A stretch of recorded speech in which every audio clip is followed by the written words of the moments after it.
Muitos dos termos que nós usamos hoje têm origens ocultas, pitorescas, o que normalmente não é um problema, visto que nós estamos interessados no significado do termo, não na origem do termo.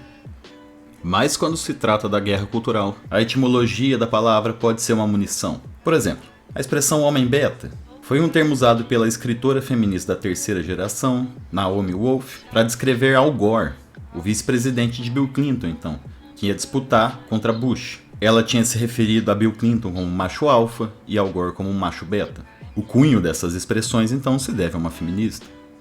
Dentre esses termos, o que eu acho que tem a história mais interessante é a masculinidade tóxica, que para alguns pode parecer um termo novo, mas na realidade tem suas origens no ocultismo mitológico do movimento dos homens de 1970.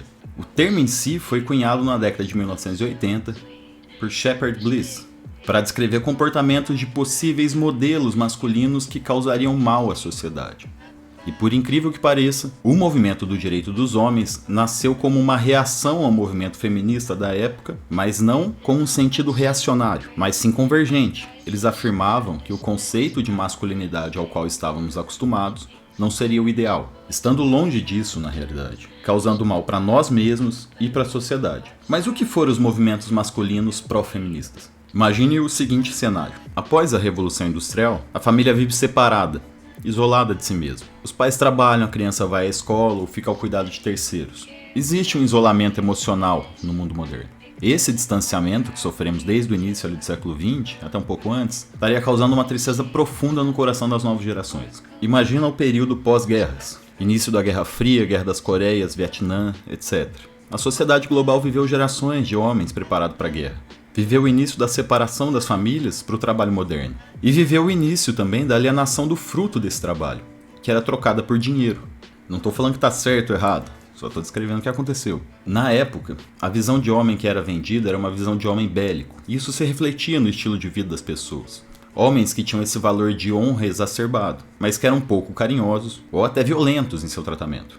Junto à explosão da segunda onda do feminismo e do movimento Black Power, um grupo de homens de Tennessee iniciou aquilo que seria conhecido como a raiz do movimento dos homens. The First Men and Masculinity Conference, em Tennessee, 1975, a primeira conferência de homem e masculinidade. Foi esse grupo de homens que disse que esse distanciamento do modelo ideal de masculinidade estava fazendo com que todo mundo sofresse, inclusive os próprios homens. E a partir dessa ideia, nasceu aquilo que ficou conhecido como o movimento mitopoético dos homens, que usava os conceitos mais espiritualistas da psicanálise, principalmente de Carl Jung. E por mais que seja pouco conhecido, teve sua relevância, porque a gente usa uma expressão que saiu dele, a masculinidade tóxica. Esse movimento olhava por uma visão alternativa do que significaria ser homem, uma aproximação mitopoética. Ela procuraria nos antigos ensinamentos, fábulas, contos de fada, mitologia ancestral, nos arquétipos psicológicos de Jung e nos poetas e professores, como Robert Bly e James Hillman, quais seriam as maneiras para ter um significado mais profundo em ser um homem e ter um vínculo mais íntimo com a sua comunidade e amigos, e até consigo mesmo. O resumo da teoria seria que nos tempos tribais, quando havia rituais, danças, brincadeiras, caçadas e guerras, os homens viviam intimamente com outros homens e faziam as coisas juntos. Criavam um vínculo familiar e espiritual entre os indivíduos, o que daria uma importância muito maior ao seu trabalho individual, já que havia uma harmonia e uma ligação real entre esses trabalhos individuais. E dessa cooperação e essa sabedoria teria gerado o vínculo fraternal necessário para formar homens apaixonados, sensíveis, imprevisíveis, com vitalidade, clareza de pensamento, coragem, querendo ouvir e se comunicar.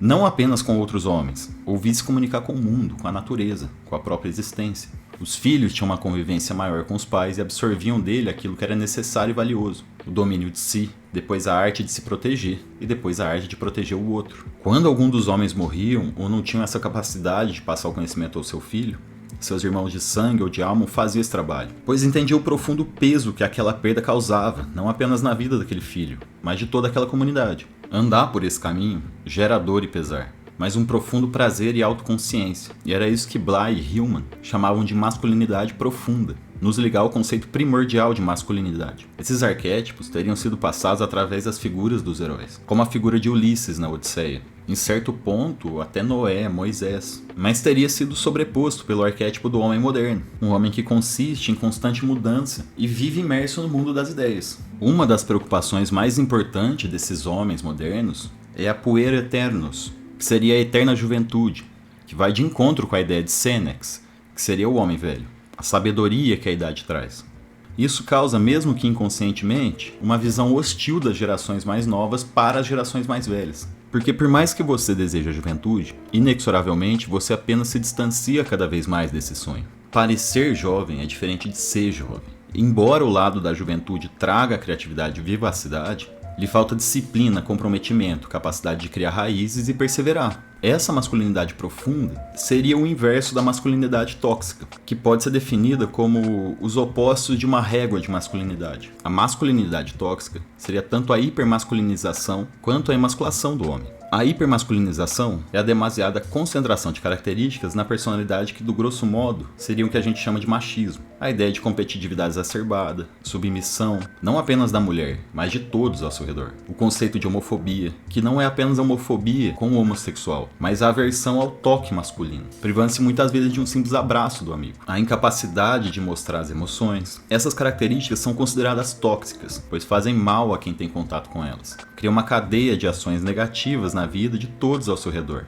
Eu mesmo tenho várias ressalvas aos movimentos coletivistas e praticamente não gosto de nenhum deles. Mas algumas de suas reivindicações primordiais são muito mais do que legítimas, são lógicas. Nos Estados Unidos, por exemplo, até 1960, mulher não podia abrir conta em banco. E ela só teve o mesmo direito de crédito do homem em 74. Mas não vamos esquecer que a emasculação do homem também é tóxica. Criar um modelo de homem fraco, submisso e irresponsável é tão nocivo quanto criar um homem hipermasculinizado. Daí vem esse bando de homem que não consegue cumprir suas funções sociais mínimas. Que se torna um parceiro amoroso negligente, pais ausentes, pessoas sem ambição ou sem a capacidade de lutar pelos seus objetivos, vivendo na eterna sombra do seu potencial, o que não é desejável para a sociedade. O termo masculinidade tóxica é muito mais amplo do que nos foi vendido. E a versão que o combateria, que nos foi apresentado, seria o homem moderno. Mas essa versão logo virou piada, como o feminista, esquerdomacho, o homem de soja. O real contraponto da masculinidade tóxica não é o homem moderno, é a masculinidade profunda.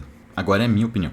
Apenas quando os homens reaprenderem o profundo significado de masculinidade, que está escondido debaixo de toda essa poluição mental na qual a gente está fundado hoje, é que a gente vai ter algum modelo mais claro do que deve ser ou não seguido. A gente deve voltar para aquela energia primitiva, que a era está chafurdada na ilusão do mundo material, no abuso do poder físico e na covardia em que a preguiça e a comodidade nos enterraram. E querendo ou não, para acessar essa energia primordial, a gente precisa estar em equilíbrio, também com a nossa energia feminina.